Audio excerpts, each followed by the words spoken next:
Yo, good morning, good evening, and good afternoon. Welcome to another episode of RB and Co. Let's get it to 3K subs, boys. Ay nako talaga, another day, another JRP. So obviously, alam niyo na kung ano to kasi nakita niyo na sa title at thumbnail. So nakuha ko to noong March 16th. Hindi ko lang alam kung anong araw na ba ngayon. 17th, 18th, whatever. Pero kung yun nga yung first day ng release and isa ako sa mga unang nakakuha, well, slight flex na pero yeah, so wave the alloy gas tank to for wave S and for wave I, pares na naman sila.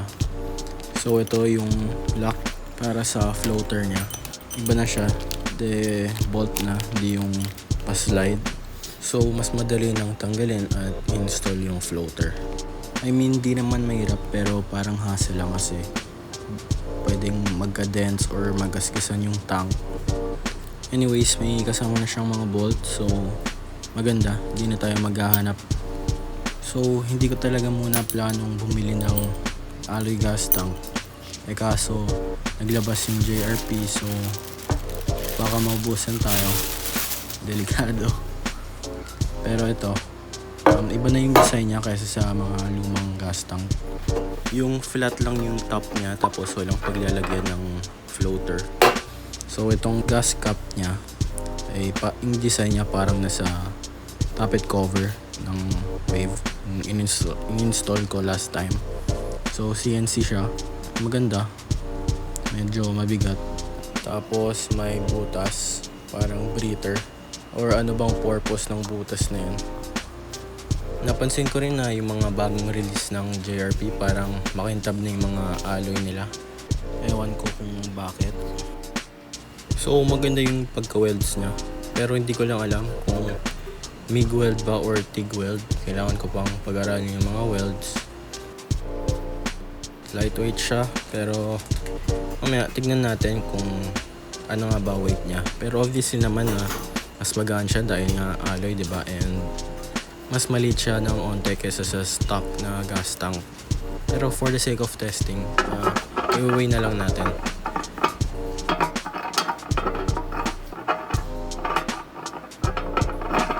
And siguro naman na binawasan talaga nila yung fuel capacity for less materials. And para magbawas ng weight kasi diba, street bike is all about less weight. So yeah. So ito, dito yan nakalagay. Maglalak siya sa floater, pero mamaya na lang natin ilalagay yung floater. So nakuha ko to ng 3,500. Iba-iba yung prices iba nag-aabot ng 3,924K. Pero meron ng ganito sa Shopee, si Boss Alpo nata meron na.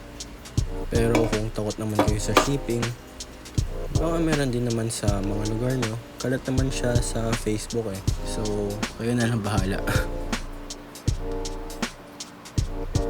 Well, out of topic to, pero may nagtanong kasi kung ano daw trabaho ko. Pero estudyante pa lang talaga ako, first year college to be exact. And may mga small jobs ako here and there para ma-afford ko yung mga piyesa na gusto ko. So yeah.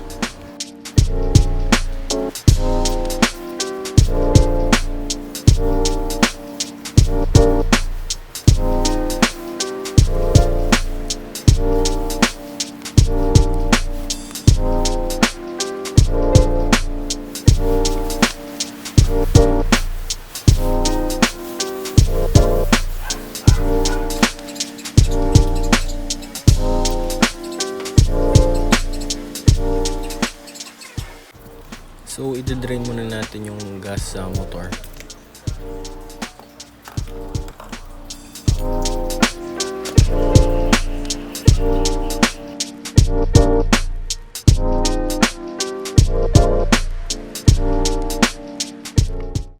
Unahin ko muna itong sa U-box. 8mm siya, pero hindi natin kailangan tanggalin yung buong U-box. Luluwagan lang siya para mas madali yung pagtanggal at paglagay ng gas tank. Sira na nga pala itong thread, nilagay ko na lang ng nut para may bitan din. So inuuna ko lang tong mga accessories tulad ng JRP kasi who knows kung plano na natin bilhin, wala na, tapos baka hindi na sila mag-release or whatever, kaya ganun. And about sa kaha naman, it's available kasi anywhere, kaya huli na lang yun. Madali lang naman maghanap ng kaha eh. Tanggalin muna natin yung floater.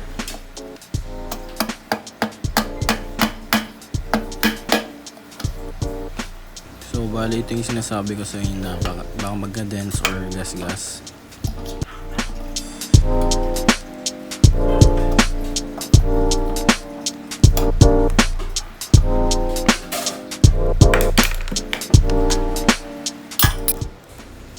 Ayan, tanggal na.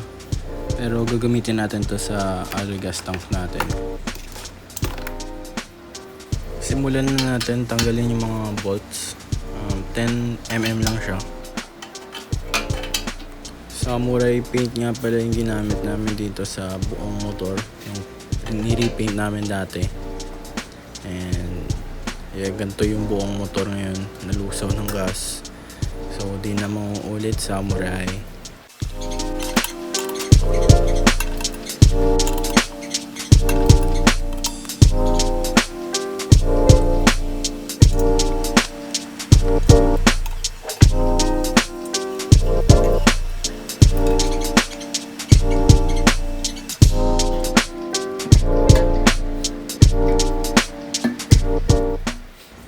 Ayan, as you can see, ganyan lang kadali tanggalin yung gas tank.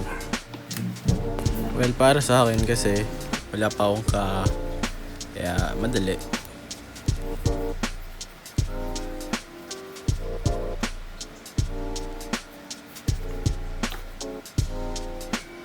So ito yung ayoko sa stock na gas tank. Ang pangit ng posisyon nito. Ewan ko kung may reason, pero okay sana kung papunta sa harap. Pero well, papalitan na siya, kaya goods. So obviously, ang bulky tignan ng stock kesa dito sa alloy gas tank, which makes it look cleaner. Tapos sa side naman, mas payat talaga tignan itong JRP na gas tank kasi flat lang yung bottom niya. Wala na siyang arch di tulad ng stock. And about the fuel capacity naman, wala talagang description na binigay yung JRP about sa gas tank. Pero halata nga naman na maliit siya kaysa sa stock. So ito yung sinasabi kong may arch, which obviously makes more room for fuel compared sa alloy na flat lang at wala siyang arch. So yung stock capacity is around 3.5 to 4 liters. May nabasa ako sa Facebook about sa upper speed alloy gas tank, which makes 2 liters daw. So more or less ganun nga din itong JRP gas tank, pero kailangan na lang i-test para sure. So ito, may weighing scale tayo dito at i-compare natin yung weight nilang dalawa, considering the fact na mas maliit nga yung JRP gas tank. Testing lang natin para malaman natin. Unahin muna natin tong stock. So 1.80 kgs or 1,800 grams. Yung alloy naman is 1.30 kgs lang. So 500 grams nga yung difference nila. And I don't know kung worth it ba yung 500 grams considering na alloy na siya and mas maliit. Pero I don't really care about losing weight. Binili ko talaga to para sa forma. And curious lang ako about sa weight difference nila. Pero comment nyo sa comment sections yung opinions nyo and kung worth it pa siya or na. Pero whatever, i-install na lang natin yung gas tank.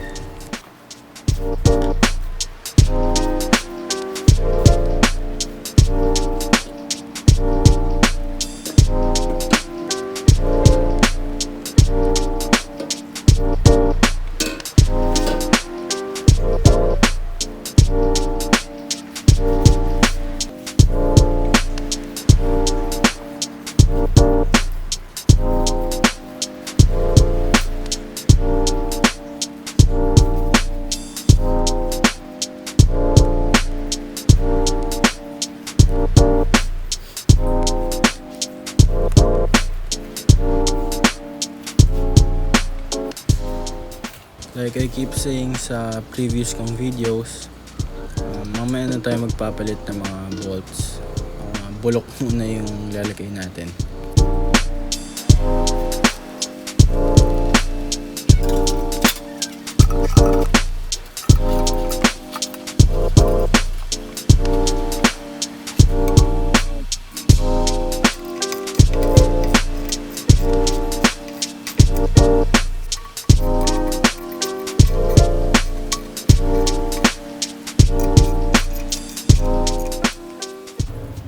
Linisin muna natin tong floater bago ilagay sa loob.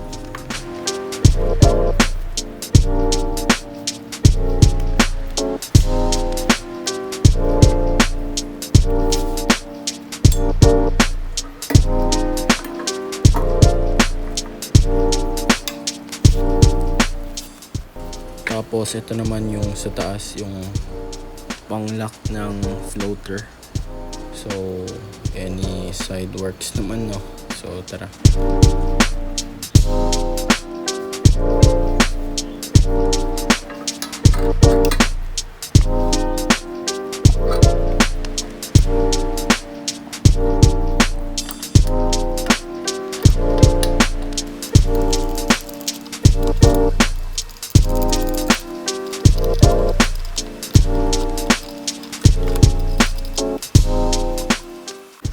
So higpitan na natin. 4mm yung allen niya.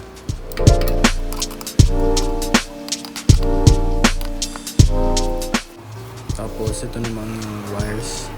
Although di naman nagana yung speedo natin, pero okay lang.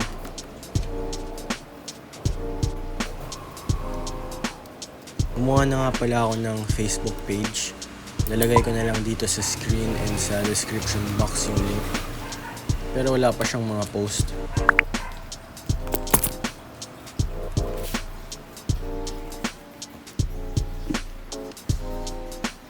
So sira yung film niya.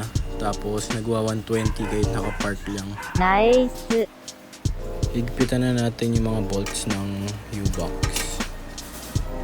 Sana nga maglabas yung JRP ng Wave U-box alloy, pero kung hindi, magpapa-custom na lang siguro ako para ako lang yung meron.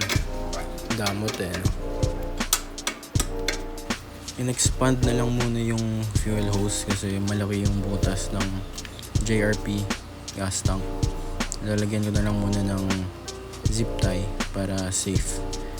Ito na lang yung zip tie na meron, kaya ayun. Tsaka nga pala po, comment naman sa comment section kung anong magandang fuel hose kasi wala talagang mahanap na matinong fuel hose. Halos lahat ay nagsishrink, kaya pangit. And regarding about sa chassis repaint, sa huli na lang yun kasi constant tayo nagpapalit ng pyesa so hindi natin maiiwasan magasgasan yung paint.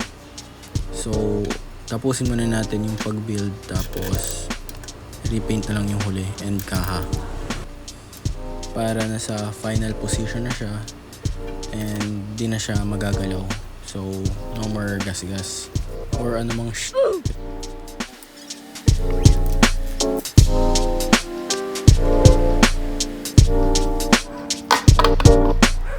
This video is sponsored by myself, RB and Co. Go like and subscribe right now. Like right now. Mag-subscribe ka na para masarap ulam mo mamaya.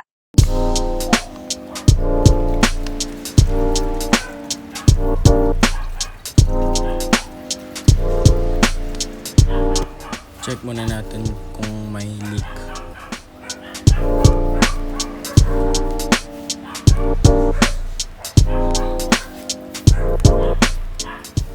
So safe naman.